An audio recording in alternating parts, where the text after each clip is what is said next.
सभी को नमस्कार। मैं कुपेंद्र राठौड़, हिंदी विषय सहायक प्राध्यापक, सरकारी प्रथम श्रेणी महाविद्यालय हुलसूर, जिला बिदर से हूँ। गुलबर्गा विश्वविद्यालय कलबुर्गी सीबीसीएस पाठ्यक्रम में BA fifth sem optional Hindi के लिए प्रारूपण यह एक विषय रखा गया है। यह विषय प्रयोजन मूलक हिंदी किताब में रखा गया है। आज हम प्रारूपण के अर्थ, उसकी प्रणाली, उसके नियम, उसकी विशेषताएं, इस विषय के बारे में अध्ययन करेंगे। तो मित्रों, प्रारूपण किसे कहते हैं, प्रारूपण के अर्थ क्या होते हैं, प्रारूपण की प्रणाली क्या है, रूपरेखा क्या है, उसकी विशेषता है। तो आज के वक्त, आज के प्रतियोगिता के युग में विद्यार्थियों के इसकी आवश्यकता क्यों होनी चाहिए, हम सिलसिलेवार तरीके से समझाने की कोशिश करेंगे।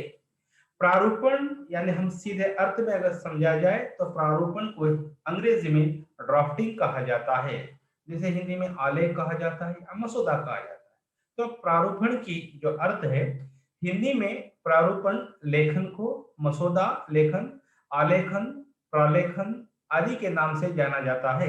यह शब्द अंग्रेजी ड्राफ्टिंग शब्द का पर्याय है। कार्यालयों में अवधि पूर्व टिप्पणी कार्य समाप्त होने के बाद कार्यालयीय पत्रोत्तर का जो मसौदा तैयार किया जाता है, उसे ही प्रारूपण कहते हैं। टिप्पणी कार्य का ही अंतिम सोपान प्रारूपण है। तो जिस तरह से मसौदा तैयार किया जाता है या अंग्रेजी हम कहते हैं कि ड्राफ्टिंग तैयार किया जाता है, उसे ही हम प्रारूपण कहते हैं। तो मुख्य रूप से प्रारूपण के प्रणाली की ओर हम जानेंगे। किसी भी विषय को जब आगे की कार्यवाही निश्चित हो जाती है, तब प्रारूप तैयार होता है। दफ्तरों में मसौदा गोपनीय होता है। जैसे आपको पता है कि किसी दफ्तरों में जो मसौदा होता है, बहुत गुप्त रूप से किसी को उसकी जानकारी नहीं दिया जाता है।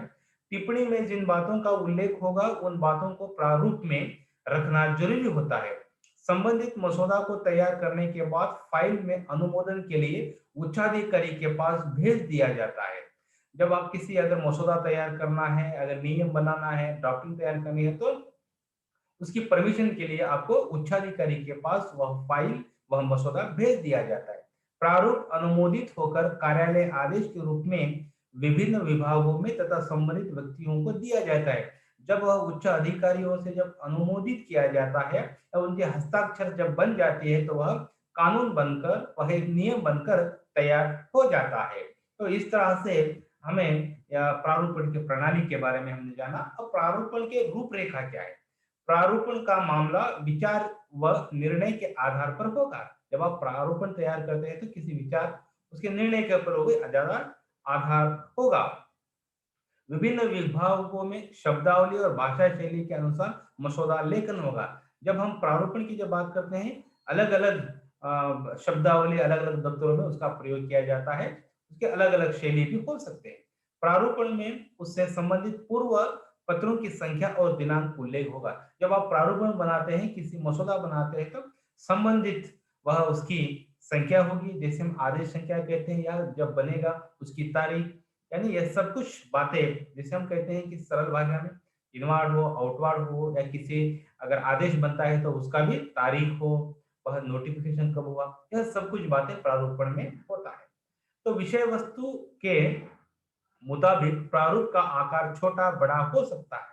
अगर आप छोटे विषयों के बारे में अगर बना रहे हैं, तो आपका जो प्रारूपण का जो मसौदा है वह छोटा बन जाएगा।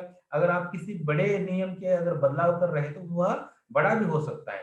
विषय वस्तु का सार अंतिम अनुच्छेद में रहना चाहिए। जब आप विषय वस्तु जब चयन करते हैं, जब बनाते हैं, तो वह अनुच्छेदों में होना चाहिए। उसके लिए वह नियम भी होना चाहिए, ताकि अधिकारी समझकर तुरंत निर्णय ले सकते हैं। जब आप किसी नियम बना रहे हैं या किसी मसौदा जब तैयार कर रहे हैं, तो उस नियम के बारे में बनाने का जो सूक्ष्म अधिकार है आपको होना चाहिए, तभी अधिकारी को वह तुरंत निर्णय लेने में आसान हो जाएगा। तो हम प्रारूपण की प्रणाली देखे, हमने उसके अर्थ देखे। तो प्रारूपण बनाते समय हमें किन किन बातों की आवश्यकता है, किन किन बातों के ऊपर हमें ध्यान देना है, उसके बारे में देखेंगे। प्रारूपण जब बनाते हैं तो आपको शिष्टता का बारे में आपको पालन करना चाहिए। जैसे किसी अधिकारियों को, किसी व्यक्तियों को गौरव किस तरह से देना है, और उसे किस तरह से भाषाओं के प्रयोग करना चाहिए, वह मसौदा में यह सब कुछ बातें, जिसे हम शिष्टाचार का पालन होना चाहिए। यह भी प्रारूपण की मुख्य विशेषता है। जैसे प्रारूपण की दूसरी विशेषता है संक्षिप्तता। प्रारूपण ज्यादा यानी बड़ा न होकर संक्षिप्त में होना चाहिए, यह भी उसकी विशेषता है। परंपरा का अनुगमन, जैसे हम प्रारूपण जब तैयार करते हैं, मसौदा जब तैयार करते हैं, तो परंपरा का भाई हमें पालन करना चाहिए। जब आप, यह तीसरी विशेषता थी। उसके अगर चौथी अगर विशेषता की अगर बात किया जाए तो शुद्धता होनी चाहिए। प्रारूपण जब तैयार करते हैं तो उस भाषा, उस मसौदा के बारे में आपको शुद्ध रूप से आपको ज्ञात होना चाहिए। वह भी एक विशेषता है। और अगला उनकी विशेषता यह है कि पूर्णता होना चाहिए। जब आप प्रारूपण जब तैयार करते हैं तो पूर्णतः उसे, यानी आपको जिस तरह से बनाना है पूर्ण रूप से बनकर आना चाहिए।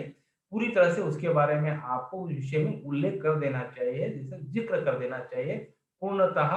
वह भी एक उसकी विशेषताएं हैं। वास्तविकता का उल्लेख होना चाहिए, जैसे वास्तविक प्रासंगिक विषयों का भी उसमें उल्लेख होना चाहिए। तो यथार्थ की जब हम बात करते हैं उसका भी उल्लेख उस प्रारूपण में होना चाहिए।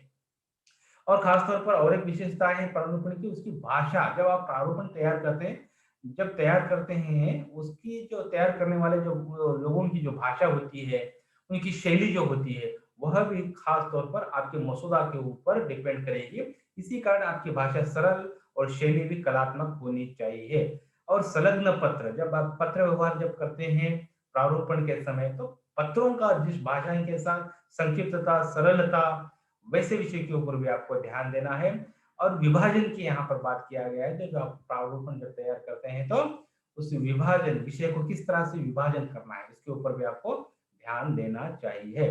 तो ये था विषय मसौदा तैयार करना या प्रारूपण तैयार करना। किसी अगर आप कानून के रूप में अगर लाना चाहते हैं, अगर उसे मसौदा अगर तैयार करना चाहते हैं, तो आपको किन किन बातों का ध्यान देना चाहिए। यह था विषय प्रारूपण। यह विषय यहाँ पर समाप्त होता है। आप सभी को धन्यवाद।